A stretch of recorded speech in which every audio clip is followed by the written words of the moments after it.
Hello friends, welcome to Ingrolit English Grammar and Literature. ఈ వీడియోలో నేను మీకు ఫిగర్స్ ఆఫ్ స్పీచ్ అనేటువంటి టాపిక్ గురించి డిస్కస్ చేయబోతున్నాను. ఈ ఫిగర్స్ ఆఫ్ స్పీచ్ అనేటువంటి టాపిక్ టెట్‌కి ఇంకా డిఎస్సి, స్కూల్ అసిస్టెంట్ ఇంకా మీకు పీజీటీ, టీజీటీ వీటన్నిటికీ కూడా ఉపయోగపడేటువంటి టాపిక్ ఇది. ఈ ఫిగర్స్ ఆఫ్ స్పీచ్ కింద సిలబస్‌లో మీకు simile, metaphor, apostrophe, personification, metonymy, synecdoche, irony and alliteration ఈ టాపిక్స్ అన్నీ కూడా ఉన్నాయి మీకు ఈ ఫిగర్స్ ఆఫ్ స్పీచ్ కింద. వాటన్నిటి గురించి కూడా నేను ఈ వీడియోలో మీకు ఎక్స్‌ప్లెయిన్ చేస్తాను. ఈ వీడియోనైతే మిస్ కావద్దు. ఖచ్చితంగా వాచ్ చేయండి. ఈ వీడియో చూడడం వల్ల మీకు ఖచ్చితంగా 1 నుండి 3 మార్కుల వరకి ఎగ్జామ్‌లో పొందేటువంటి అవకాశం ఉంది కాబట్టి don't skip this video. So, ఖచ్చితంగా ఈ వీడియోని చూడండి. మీకు ఖచ్చితంగా మార్క్స్ అనేటువంటివి 1-3 మార్క్స్ ఖచ్చితంగా ఈ టాపిక్‌లోంచి వస్తాయి. ఓకేనా? సరే. ముందుగా ఈ ఫిగర్స్ ఆఫ్ స్పీచ్ గురించి చెప్పే ముందు చిన్న ఇన్ఫర్మేషన్ మన యొక్క ఇంగ్రాలిట్ యాప్ గురించి. మన ఇంగ్రాలిట్ యాప్ అనేటువంటిది ఒకవేళ మీరు ఇంకా డౌన్లోడ్ చేసుకోకపోతే దాన్ని మీరు గూగుల్ ప్లే స్టోర్‌లోకెళ్ళి ENGRALIT అని టైప్ చేశారంటే ఈ విధమైనటువంటి లోగోతోటి మీకు ఒక యాప్ వస్తుంది. That is our Engralit app. దాన్ని మీరు ఇన్‌స్టాల్ చేసుకున్నాక ఓపెన్ చేసినట్లయితే అక్కడ మీకు ప్రెజెంట్ ట్రెండింగ్ కోర్సెస్ అయినటువంటి ఈ AP English school assistant course అనేది కనిపిస్తుంది. ఇందులో మీకు ఇంగ్లీష్‌కి సంబంధించినటువంటి కంప్లీట్ ఇన్ఫర్మేషన్ అంతా ఉంటుంది.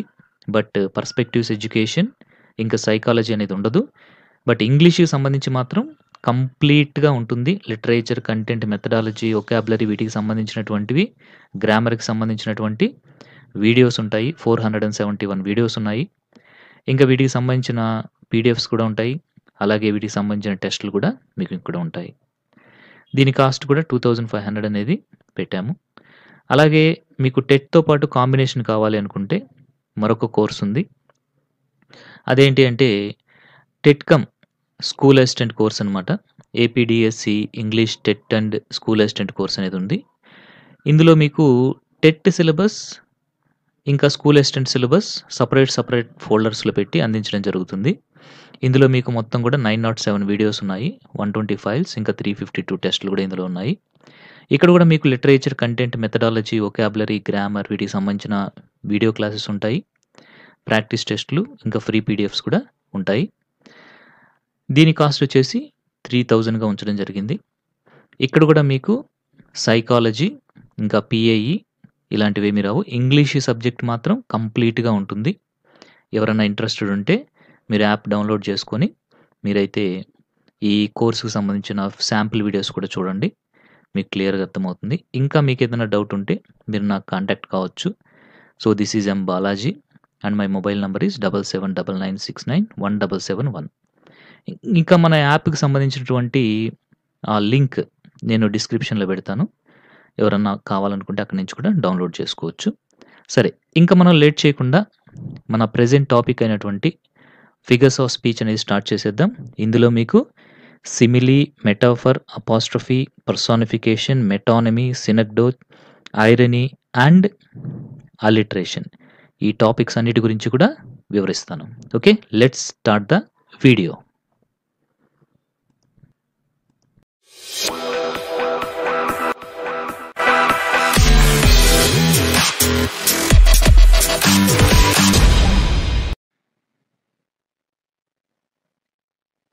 హలో ఫ్రెండ్స్, ఎలా ఉన్నారు?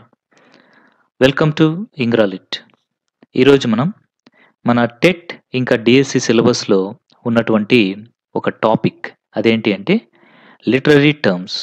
సో, ఈ లిటరరీ టర్మ్స్ అనేటువంటి టాపిక్‌లో మనకి ఫిగర్స్ ఆఫ్ స్పీచ్ అనేటువంటి ఒక సబ్ టాపిక్ కూడా ఉంటుంది. సో, ఈ వీడియోలో మనం అసలు ఫిగర్స్ ఆఫ్ స్పీచ్ అంటే ఏంటి అనే దాని గురించి తెలుసుకుందాం. ఇంకా కొన్ని ఫిగర్స్ ఆఫ్ స్పీచ్ అయినటువంటి simile, metaphor, apostrophe, personification, metonymy, synecdoche, irony and alliteration వీటి గురించి అంటే ఈ ఫిగర్స్ ఆఫ్ స్పీచ్‌లో ఉన్నటువంటి ఈ టాపిక్స్ గురించి మనం ఈ వీడియోలో డిస్కస్ చేసుకోవడం అనేది జరుగుతుంది. Okay. So let us start our figures of speech. A figure of speech is a word or phrase that possesses a separate meaning from its literal definition. అసలు ఫిగర్స్ ఆఫ్ స్పీచ్ అంటే ఏంటి? అసలు figure of speech అంటే ఏంటి అంటే, ఇది ఒక word కానీ, ఫ్రేజ్ కానీ, ఇంకా అది ఏం కలిగి ఉంటుంది అంటే, దాని యొక్క లిటరల్ డెఫినిషన్ కాకుండా సెపరేట్ మీనింగ్ అనేది కలిగి ఉంటే, అలాంటి యూసేజ్‌ని మనము ఫిగర్స్ ఆఫ్ స్పీచ్ అనేసి అంటామనమాట. So for example metaphor, simile అనేటువంటివి ఎందుకు యూజ్ చేస్తాము అంటే, they are designed to make a comparison. అవి కంపారిజన్ చేసేందుకు ఉపయోగిస్తాము. అంటే 2 థింగ్స్‌ని రెండు డిఫరెంట్ థింగ్స్‌ని మనం కంపేర్ చేసేటప్పుడు ఈ మెటాఫర్ కానీ, సిమిలీ అనేటువంటివి కానీ యూజ్ చేస్తాం. లేదు, మనం గనక రిపిటీషన్ చేస్తున్నాము. అంటే ఒక సౌండ్‌ని రిపిటీషన్ చేస్తున్నాం ప్రతి వర్డ్‌లో. అలాంటప్పుడు దాన్ని అలిటరేషన్ అనేసి అనడం జరుగుతుంది. అలాగే మనం చెప్పేది మామూలుగా చెప్పకుండా చాలా ఎగ్జాగరేషన్ చేసి, అంటే చాలా ఎక్కువ చేసి చెప్తున్నాము అంటే, అప్పుడు దాన్ని హైపర్బోల్ అనేసి అనడం జరుగుతుంది. అంటే ఈ విధంగా ఇవి జస్ట్ ఎగ్జాంపుల్స్ అన్నమాట ఫిగర్స్ ఆఫ్ స్పీచ్‌కి. అంటే ఈ విధంగా వాటి యొక్క లిటరల్ డెఫినిషన్ కాకుండా డిఫరెంట్‌గా వాటికి అదర్ మీనింగ్స్, సెపరేట్ మీనింగ్స్‌ని మనం ఇవ్వగలిగితే, అలాంటి యూసేజ్‌ని ఏమంటున్నాము అంటే ఫిగర్స్ ఆఫ్ స్పీచ్ అనేసి అంటున్నాం. ఈ ఫిగర్స్ ఆఫ్ స్పీచ్ అనేటువంటివి మనము పొయిట్రీలో చూడొచ్చు, ఇంకా డ్రామాస్‌లో చూడొచ్చు, మామూలు స్టోరీ రైటింగ్‌లో చూడొచ్చు. ప్రతి దాంట్లో కూడా మనం ఈ ఫిగర్స్ ఆఫ్ స్పీచ్ అనేటువంటి దాన్ని యూజ్ చేయొచ్చు. ఈ టెక్నిక్స్ అన్ని మనం యూజ్ చేస్తే ఏమవుతుంది అంటే, మన యొక్క వర్క్ అంటే అది డ్రామా కావచ్చు, నావెల్ కావచ్చు, స్టోరీ కావచ్చు, వాటెవర్ ఇట్ మే బి, అది ఏమవుతుంది అంటే it will become very attractive. చాలా అట్రాక్టివ్‌గా తయారవుతుందనమాట. కాబట్టి ఈ ఫిగర్స్ ఆఫ్ స్పీచ్ అనేది మనకి లిటరేచర్‌లో చాలా యూజ్‌ఫుల్ టాపిక్ అనమాట. ఓకే. సో మనం ఇంతకుముందు చెప్పుకున్నట్లుగా, సో మనము ఈ వీడియోలో simile, metaphor, apostrophe, personification, metonymy, synecdoche, irony, alliteration, hyperbole అనేటువంటి వాటి గురించి డిస్కస్ చేసుకుందాం. ఒకదాని తర్వాత ఒకటి we will discuss them. So first one ఏంటి అంటే సిమిలీ. సిమిలీ అంటే ఏంటో ముందుగా తెలుసుకుందాం. A simile is a comparison of 2 different things using the words like or as. అంటే సిమిలీ అంటే ఏంటంటే, ఇది 2 డిఫరెంట్ థింగ్స్‌ని కంపేర్ చేస్తుంది. అప్పుడు ఇది 2 డిఫరెంట్ థింగ్స్‌ని కంపేర్ చేసేటప్పుడు లైక్ అనేటువంటి వర్డ్‌ని కానీ, లేదా యాజ్ అనేటువంటి వర్డ్‌ని కానీ యూజ్ చేయడం జరుగుతుంది. ఇలాగ లైక్ అనే వర్డ్‌ని లేదా యాజ్ అనేటువంటి వర్డ్‌ని యూజ్ చేసి 2 డిఫరెంట్ థింగ్స్‌ని కంపేర్ చేస్తే, ఆ యూసేజ్‌ని మనం ఏమంటాము అంటే సిమిలీ అనేసి అనడం జరుగుతుంది. ఎగ్జాంపుల్స్ చూద్దాం. Harshit is as brave as a tiger. As brave as a tiger. ఇక్కడ చూడండి, హర్షిత్ అనేటువంటి ఒక పర్సన్‌ని ఒక టైగర్‌తో అతని యొక్క ధైర్యం గురించి మనం కంపేర్ చేస్తున్నాం. ఇక్కడ మనము యాజ్ అనేటువంటి వర్డ్‌ని యూజ్ చేయడం జరిగింది ఈ కంపారిజన్ కోసం. సో ఇక్కడ యాజ్ అనేటువంటి వర్డ్‌ని మనం కంపారిజన్ కోసం యూజ్ చేసాం కాబట్టి this usage is called simile. ఇక్కడ మనం యూజ్ చేసినటువంటి ఫిగర్స్ ఆఫ్ స్పీచ్ అంటే ఆ టెక్నిక్ ఏంటి అంటే సిమిలీ అనే దాన్ని మనం ఇక్కడ యూజ్ చేసాము. మరొక ఎగ్జాంపుల్ కూడా చూద్దాం. Charan fights like a lion in the war. Charan వార్‌లో ఒక లయన్ లాగా ఫైట్ చేస్తాడు. అంటే ఇక్కడ చూడండి, లైక్ అనేటువంటి ఒక వర్డ్‌ని చరణ్‌కి ఇంకా లయన్‌కి ఉండేటువంటి క్వాలిటీని మనం ఈ ఫైటింగ్ అనేటువంటి క్వాలిటీని కంపేర్ చేస్తూ ఈ లైక్ అనేటువంటి ఒక వర్డ్‌ని యూజ్ చేసాం. అంటే యాజ్ అనే వర్డ్ కానీ, లైక్ అనేటువంటి వర్డ్ కానీ మనం కంపారిజన్ కోసం యూజ్ చేస్తే, అప్పుడు ఆ టెక్నిక్ మనం యూజ్ చేసినటువంటి ఆ టెక్నిక్‌ని ఏమని పిలుస్తాము అంటే సిమిలీ అనేసి అంటాము. ఓకే. అలాగే next, Kumari sings as melodious as a nightingale. ఆమె ఒక నైటింగేల్ లాగా చాలా మెలోడియస్‌గా పాడుతుంది అనేసి. ఇక్కడ కూడా యాజ్ యూజ్ చేసాం కాబట్టి సిమిలీ అయిపోయింది. ఓకే. సో సిమిలీ అంటే మనం గుర్తుపెట్టుకోవాల్సినటువంటి మెయిన్ పాయింట్ ఏంటి అంటే, ఇక్కడ మనము లైక్ అనేటువంటి వర్డ్ కానీ, లేదా యాజ్ అనేటువంటి వర్డ్ కానీ యూజ్ చేస్తాం. దేనికోసం యూజ్ చేస్తాము? To compare 2 different things.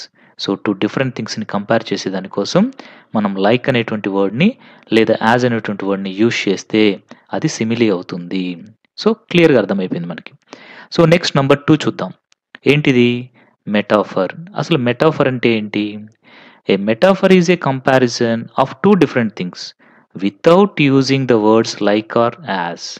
So simile అంటే two different things using the words అంటే కంపారిజన్ చేసేటప్పుడు లైక్ అనేటువంటి వర్డ్, యాజ్ అనేటువంటి వర్డ్ కానీ యూజ్ చేస్తే సిమిలీ. ఈ వర్డ్స్ యూజ్ చేయకుండా టూ డిఫరెంట్ థింగ్స్ని కంపేర్ చేస్తే అది మెటాఫర్. అంతే, సింపుల్ అనమాట. అంటే ఇక్కడ మెటాఫర్ అనేది కూడా ఏం చేస్తుంది అంటే టూ డిఫరెంట్ థింగ్స్ని కంపేర్ చేస్తుంది. కానీ ఈ కంపారిజన్ చేసేటప్పుడు మనం ఏమి యూజ్ చేయము అంటే లైక్ అనేటువంటి వర్డ్ కానీ యాజ్ అనేటువంటి వర్డ్ కానీ యూజ్ చేయకుండా మనం కంపేర్ చేస్తాం టూ డిఫరెంట్ థింగ్స్ని. సో ఎగ్జాంపుల్ చూస్తే మీకు క్లియర్గా అర్థమైపోతుంది. చూడండి, Kumari is a nightingale while she is singing. So Kumari ఒక నైటింగేల్, ఆమె పాడేటప్పుడు ఆమె ఒక నైటింగేల్ అనేసి మనం చెప్పడం జరిగింది. అంటే ఏంటి ఇక్కడ, నేను ఎక్కడన్నా యాజ్ కానీ లైక్ కానీ యూజ్ చేశానా? లేదు. బట్ కుమారిని నైటింగేల్తో కంపేర్ చేసేసాను. కాబట్టి ఇక్కడ మనకి ఏ ఫిగర్స్ ఆఫ్ స్పీచ్ మనం యూజ్ చేసాము అంటే మెటాఫర్ అనే దాన్ని యూజ్ చేసాం. కంపారిజన్ జరిగింది, కానీ నేను లైక్ అనేటువంటి వర్డ్ కానీ యాజ్ అనేటువంటి వర్డ్ కానీ యూజ్ చేయలేదు. యూజ్ చేయకుండా ఈ వర్డ్స్ని నేను కంపారిజన్ చేసేసాను. కాబట్టి ఇది metaphor. Okay, next example, Charan is a lion in the war. ఇక్కడ కూడా చూడండి, చరణ్ని నేను లయన్తో కంపేర్ చేశాను, కానీ నేను ఇక్కడ లైక్ అని కానీ యాజ్ అని కానీ యూజ్ చేయలేదు. కాబట్టి ఇది metaphor. Next, Harshit is a tiger in the fighting అనేసి నేను ఇక్కడ హర్షిత్ని టైగర్తో కంపేర్ చేశాను, కానీ ఇక్కడ కూడా నేను లైక్ కానీ యాజ్ కానీ యూజ్ చేయలేదు. కాబట్టి ఇది మెటాఫర్. సో మనం బాగా గమనిస్తే సిమిలీ ఇంకా మెటాఫర్ రెండు కూడా ఏం చేస్తాయి అంటే టూ డిఫరెంట్ థింగ్స్ని కంపేర్ చేస్తాయి. కానీ సిమిలీ అనేటువంటి దాంట్లో మనం లైక్ అనేటువంటి వర్డ్ కానీ లేదా యాజ్ అనేటువంటి వర్డ్ కానీ యూజ్ చేస్తాము. మెటాఫర్లో ఏంటంటే టూ డిఫరెంట్ థింగ్స్ని కంపేర్ చేస్తాం, కానీ అక్కడ మనం లైక్ అనేటువంటి వర్డ్ని కానీ యాజ్ అనేటువంటి వర్డ్ని కానీ యూజ్ చెయ్యము.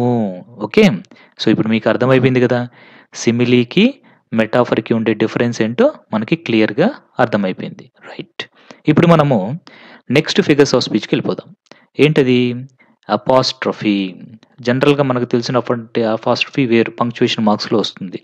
బట్ ఇది అది కాదు, ఇది డిఫరెంట్ అనమాట. ఇది ఫిగర్స్ ఆఫ్ స్పీచ్లో ఉండేటువంటి ఒక టర్మ్ ఇది అపాస్ట్రఫీ అనేది. సో ఇదేం చేస్తుందో చూద్దాం.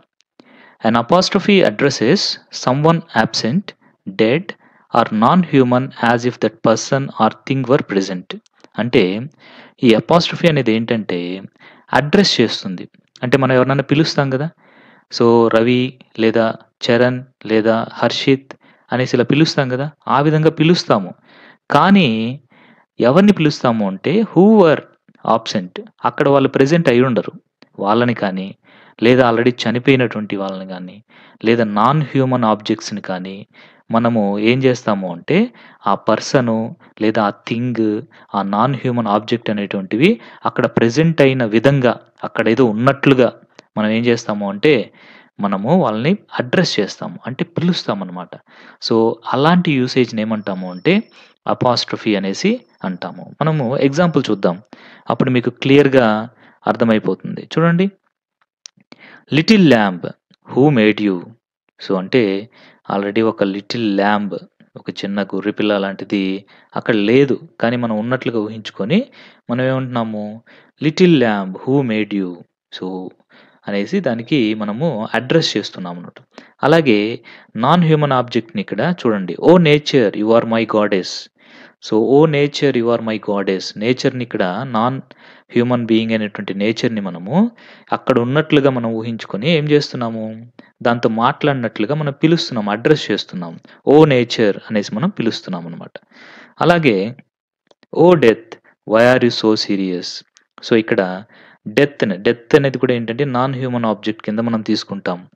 సో దాన్ని కూడా మనము ఇక్కడ ఏం చేస్తున్నాము, అక్కడ ఏదో ప్రెజెంట్ అయినట్టు, ఒక మనిషిలాగా అది ప్రెజెంట్ అయినట్లుగా మనము దాన్ని అడ్రస్ చేస్తున్నాము. అడ్రస్ అనేది ఇంపార్టెంట్. అడ్రస్ అంటే కాలింగ్ అనమాట, పిలిచినట్లుగా మనం ఎలాగైతే హరి లేదా చరణ్ లేదా హర్షిత్ అనేసి ఏ విధంగా అయితే మనము ఒక పర్సన్ని పిలిచినట్లుగా మాట్లాడతామో ఆ విధంగా మనము ఇక్కడ అడ్రస్ చేస్తూ మనం గనక సెంటెన్స్‌ని మేక్ చేస్తే, అంటే ఎవరైతే ఆబ్సెంట్ ఉన్నారో, ఎవరైతే చనిపోయి ఉంటారో లేదా నాన్ హ్యూమన్ ఆబ్జెక్ట్స్‌ని మనం అడ్రస్ చేస్తూ, వాళ్ళు అక్కడ ప్రెజెంట్ అయినట్లుగా మనం ట్రీట్ చేస్తూ మనం గనక వాళ్ళని అడ్రస్ చేస్తే దాన్ని మనం అపాస్ట్రఫీ అంటాము. ఓకే. దీనికి ఎగ్జాంపుల్‌గా చెప్పుకున్నాం కదా! Little lamb who made you? O nature you are my goddess. O death why are you so serious? ఈ విధంగా మనం వీటిల్ని చెప్పుకోవచ్చనమాట. ఇది అపాస్ట్రఫీ. నెక్స్ట్ ఏంటంటే పర్సానిఫికేషన్. ఇది కూడా చాలా ఇంపార్టెంట్. కానీ ఇది చాలా ఈజీనే. మనం గనక కొంచెం కాన్సంట్రేషన్ పెట్టామంటే దీన్ని చక్కగా గుర్తుపెట్టుకోవచ్చు. ఏంటసలు ఈ పర్సానిఫికేషన్ అంటే ఏంటి అనేది చూద్దాం. A personification represents a non human thing as if it were human. అంటే ఈ పర్సానిఫికేషన్ అనేది ఫిగర్స్ ఆఫ్ స్పీచ్ మనం దేనికి ఎలా యూజ్ చేస్తాము అంటే ఈ ఫిగర్ ఆఫ్ స్పీచ్‌ని నాన్ హ్యూమన్ థింగ్స్‌కి హ్యూమన్ బీయింగ్స్ లాగా మనం ట్రీట్ చేస్తాం. అంటే it applies human traits and qualities such as emotions, desires, gestures, speech to non human things. అంటే హ్యూమన్ క్వాలిటీస్ అయినటువంటి ఎమోషన్స్, ఇంకా కోరికలు, ఇంకా గెస్చర్స్, ఆశలు, ఇంకా కోపాలు, ఇంకా మాట్లాడడము, ఇలాంటి హ్యూమన్స్‌కి ఉండేటువంటి క్వాలిటీస్ అన్నీ కూడా మనం ఏం చేస్తాము అంటే నాన్ హ్యూమన్ థింగ్స్‌కి అప్లై చేసేస్తాం. అంటే నాన్ హ్యూమన్ థింగ్స్‌ని, నాన్ హ్యూమన్ ఆబ్జెక్ట్స్‌ని హ్యూమన్ ఆబ్జెక్ట్స్ లాగా, హ్యూమన్స్ లాగా మనం ట్రీట్ చేసి వాటికి హ్యూమన్స్‌కి ఉండేటువంటి క్వాలిటీస్‌ని వాటికి ఆపాదిస్తాము. అంటే వాటికి అప్లై చేసేస్తామనమాట. సో, అలాంటి సిట్యుయేషన్‌ని మనం ఏమంటాము అంటే పర్సానిఫికేషన్ అనేసి అంటాము. ఇది చాలా ఇంపార్టెంట్. చూడండి ఇక్కడ the sun is angry with us అనేసి రాసాము ఇక్కడ. సో, ఇక్కడ సన్ అనేది యాక్చువల్‌గా నాన్ లివింగ్ ఆబ్జెక్ట్ అనమాట. అంటే నాన్ హ్యూమన్ ఆబ్జెక్ట్. హ్యూమన్ కాదు. కానీ జనరల్‌గా ఈ కోపం అనేటువంటి క్వాలిటీ ఎవరికుంటుంది? మనకే కదా! సో, హ్యూమన్ ఆబ్జెక్ట్స్‌కి అంటే లివింగ్ ఆబ్జెక్ట్స్. సో, కాబట్టి సన్‌ని మనం ఒక లివింగ్ థింగ్ లాగా తీసుకొని ఒక మనిషిలాగా మనం ట్రీట్ చేస్తూ మా పైన కోపంగా ఉన్నాడు అనేసి చెప్తున్నామనమాట. అంటే ఇక్కడ నాన్ హ్యూమన్ ఆబ్జెక్ట్ అయినటువంటి సన్‌ని మనం హ్యూమన్ ఆబ్జెక్ట్ లాగా అంటే హ్యూమన్ లాగా ట్రీట్ చేస్తున్నాం. ఇంకా యాంగ్రీ అనేటువంటి ఒక క్వాలిటీ ఏదైతే హ్యూమన్‌కి ఉండేటువంటి క్వాలిటీ ఉందో దాన్ని సన్‌కి మనం ఆపాదించామనమాట. Okay. Next the trees are dancing back forth due to heavy wind. So, అంటే ట్రీస్ అనేటువంటివి ఏం చేస్తున్నాయి అంటే డాన్స్ చేస్తున్నాయి. ఇక్కడ బ్యాక్ అండ్ ఫోర్త్ అంటే బ్యాక్‌కి అంటే వెనక్కి, ముందుకి ఇలా ఊగుతూ డాన్స్ చేస్తూ ఉన్నాయి హెవీ విండ్‌కి అనేసి రాయడం జరిగింది. అంటే ఏంటి ఇక్కడ ట్రీస్ ఏమైనా నిజంగా డాన్స్ చేస్తాయా? డాన్స్ చేసేది ఎవరు? హ్యూమన్స్. కానీ ఇక్కడ ట్రీస్‌ని మనం హ్యూమన్ బీయింగ్స్ లాగా ట్రీట్ చేస్తూ అవి డాన్స్ చేస్తున్నాయని చెప్తున్నామనమాట. కాబట్టి ఇక్కడ ఏం చెప్పొచ్చు అంటే మనం this is also nothing but personification అనేసి మనం చెప్తాం. Next the clouds are running very fast. So, clouds చాలా వేగంగా పరిగెస్తూ ఉన్నాయి అని చెప్తున్నాం అన్నమాట. అంటే హ్యూమన్స్ జనరల్‌గా పరిగెడతారు. కానీ ఇక్కడ క్లౌడ్స్‌కి మనం హ్యూమన్స్ లాగా పరిగెడుతూ ఉన్నాయి క్లౌడ్స్ అనేసి చెప్తున్నాం. అంటే ఏంటి దీని యొక్క మీనింగ్? సో, అంటే మనము నాన్ హ్యూమన్ థింగ్స్‌కి హ్యూమన్స్ లాగా మనము క్వాలిటీస్‌ని ఇస్తూ ఒక సెంటెన్స్ గనక రాస్తే దాన్ని మనం పర్సానిఫికేషన్ అనేసి అనడం జరుగుతుంది. సో, ఇది కూడా క్లియర్ అయిపోయింది మనకి. నెక్స్ట్ మెటానమీ అంటే ఏంటో చూద్దాం. A metonymy which is a word replaced by something very close to their original meaning. So, metonymy అంటే ఏంటంటే ఇది ఒక వర్డ్ అనమాట. ఇది ఏం చేస్తుంది అంటే మనం రీప్లేస్ చేస్తాం. దాని యొక్క క్లోజ్‌గా ఉండేటువంటి ఒరిజినల్ మీనింగ్‌కి దగ్గరగా ఉండేటువంటి వర్డ్ తోటే మనం ఏం చేస్తాము అంటే దాన్ని రీప్లేస్ చేసేసి రాసేస్తామనమాట. సో, అలాంటి టెక్నిక్‌ని మనం మెటానమీ అనేసి అనడం జరుగుతుంది. అంటే metonymy is a word which was replaced by something very close to the original meaning అనేసి దీని యొక్క అర్థం. సో, ఇప్పుడు ఎగ్జాంపుల్ చూద్దాం మనకు క్లియర్‌గా అర్థమైపోతుంది. Lend me your year. So, lend me your year అంటే ఏమని? నీ చెవుల్ని నాకు అప్పు ఇవ్వమనా? కాదు. ఏంటి దాని యొక్క మీనింగ్? కేర్‌ఫుల్‌గా, అటెన్షన్‌గా నేను చెప్పేది విను అనేసి దాని యొక్క అర్థం. Lend me your year. So, ఇక్కడ ఇయర్ అనేది nothing but listen to me carefully అనేసి దీని యొక్క మీనింగ్ అనమాట. నెక్స్ట్ సెంటెన్స్ చూడండి. The pen is mightier than the sword. అంటే పెన్ అనేది కత్తి కంటే గొప్పదా? కత్తి కంటే చాలా బలంగా ఉంటుందా పెన్ అనేది? ఏం కాదు కదా! కానీ దీని మీనింగ్ ఏంటి? దీని మీనింగ్ ఏంటంటే లిటరరీ పవర్ అనేది సుపీరియర్ టు మిలిటరీ ఫోర్స్ అనేసి. అంటే పెన్ అనేది లిటరరీ పవర్‌ని రిప్రజెంట్ చేస్తుంది. స్వర్డ్ అనేది మిలిటరీ ఫోర్స్‌ని రిప్రజెంట్ చేస్తుంది అనేది మనం గుర్తుపెట్టుకోవాలి. Next I saw a beautiful skirt. ఇక్కడ స్కర్ట్ అనేటువంటి వర్డ్ ఎవరిని డిఫరెంట్ చేస్తుంది అంటే ఈ స్కర్ట్ అనేటువంటి వర్డ్ ఒక బ్యూటిఫుల్ యంగ్ గర్ల్‌ని డిఫైన్ చేస్తుంది. అంటే I saw a beautiful young girl అని రాసే బదులు I saw a beautiful skirt అనేసి రాస్తారనమాట. సో, అంటే ఈ విధంగా క్లోజ్‌గా రిలేటెడ్‌గా ఉండేటువంటి ఒరిజినల్ మీనింగ్‌కి రిలేటెడ్‌గా ఉండేటువంటి ఒక వర్డ్‌ని తీసుకొని మనం దాన్ని గనక యూజ్ చేశాము అంటే దాన్ని మనం మెటానిమీ అనేసి అనడం జరుగుతుంది. Okay. It is clear now. Next మనం సినిక్డోట్ అనేటువంటి దాని గురించి చూద్దాం. ఏంటి సినిక్డోట్ అంటే a synecdoche a part of something is used to refer its whole or a whole is used to refer a part. ఈ సినిక్డోట్ అంటే ఏంటంటే ఇది మనకి ఫర్ ఎగ్జాంపుల్ హోల్ అంటే మొత్తానికి బదులుగా అందులో ఉండేటువంటి ఒక పార్ట్‌ని యూజ్ చేస్తాం.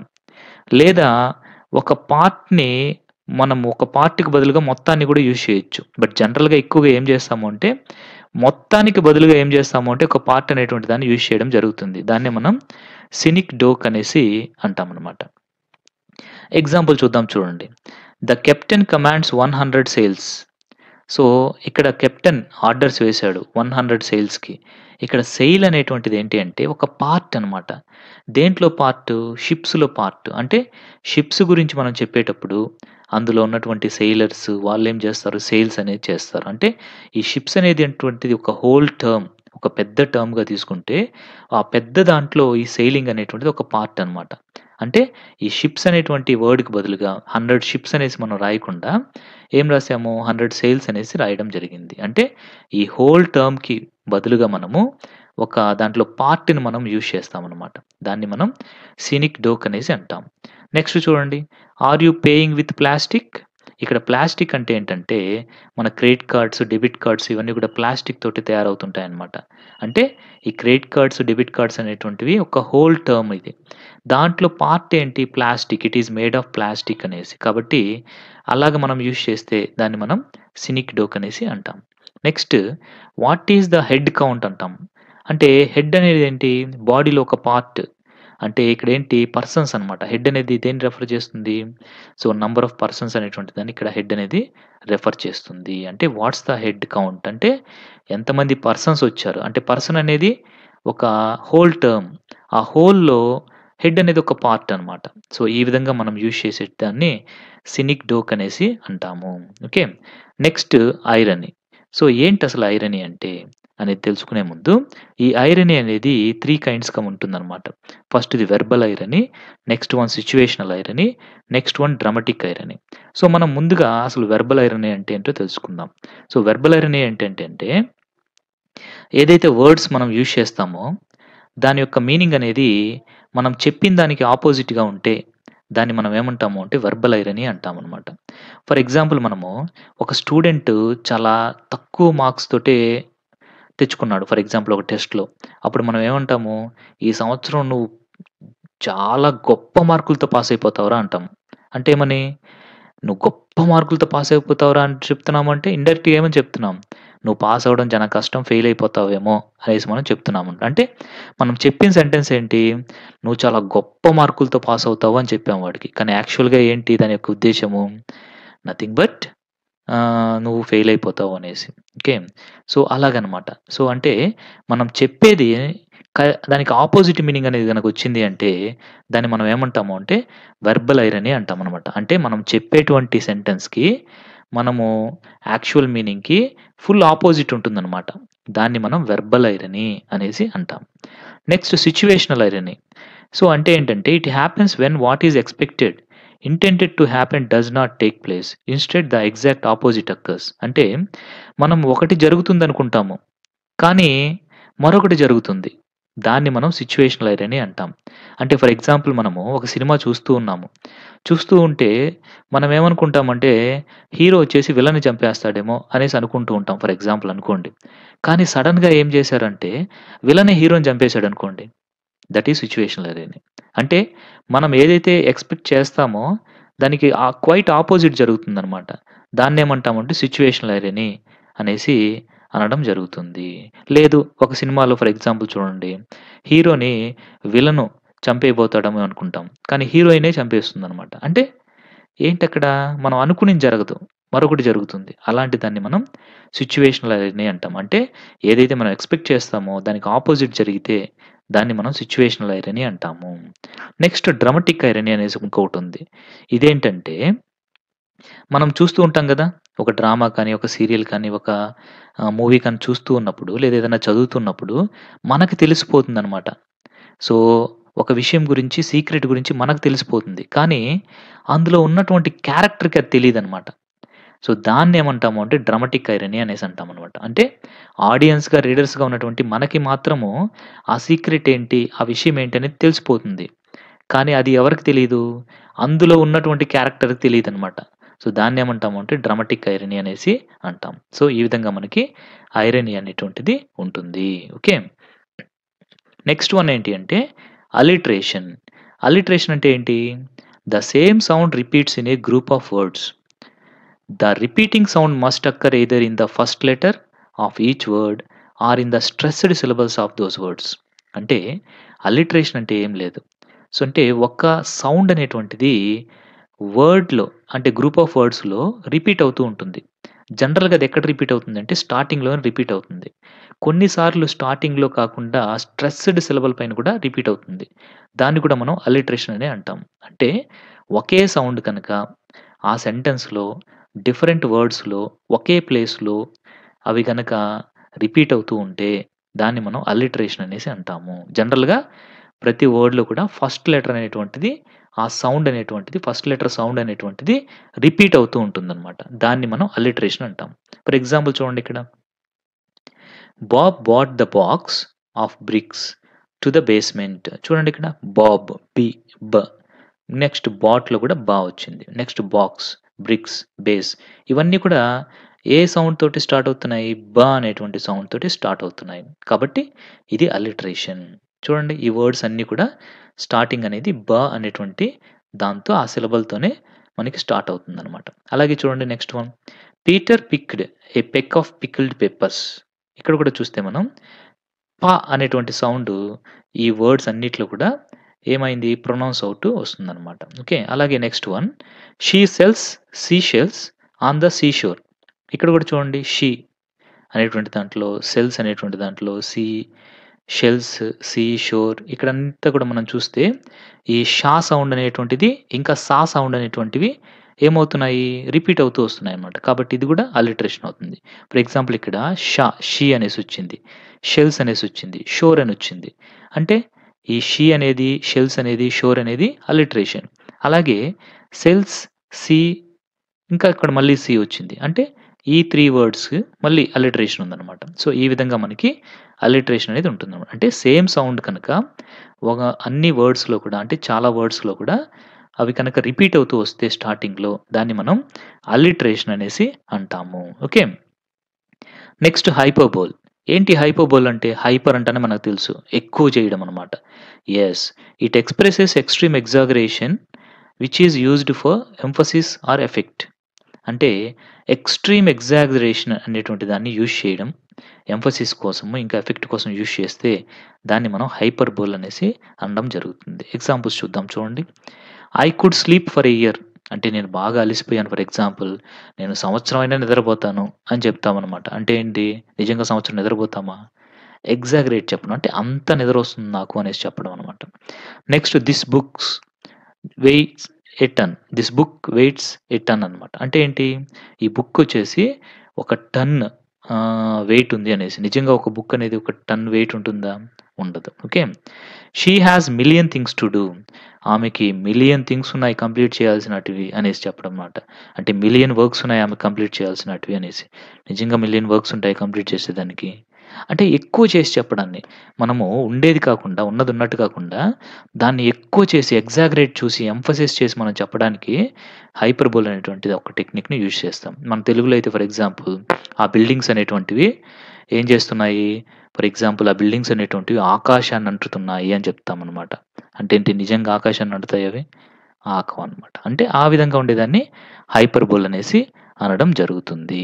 ఓకే. సో, ఈ విధంగా మనం ఈరోజు క్లియర్‌గా ఈ ఫిగర్స్ ఆఫ్ స్పీచ్‌లో simile, metaphor, apostrophe, personification, metonymy, synecdoche, irony, alliteration and hyperbole అనేటువంటి వెరీ ఇంపార్టెంట్ ఇంకా టెట్ డీఎస్సీలో ఉన్నటువంటి సిలబస్‌లో ఉన్నటువంటి ఫిగర్స్ ఆఫ్ స్పీచ్ గురించి డిస్కస్ చేసుకున్నాము. ఇవి మీకందరికీ కూడా చాలా ఉపయోగపడుతుందనేసి అనుకుంటున్నాను. Thank you very much.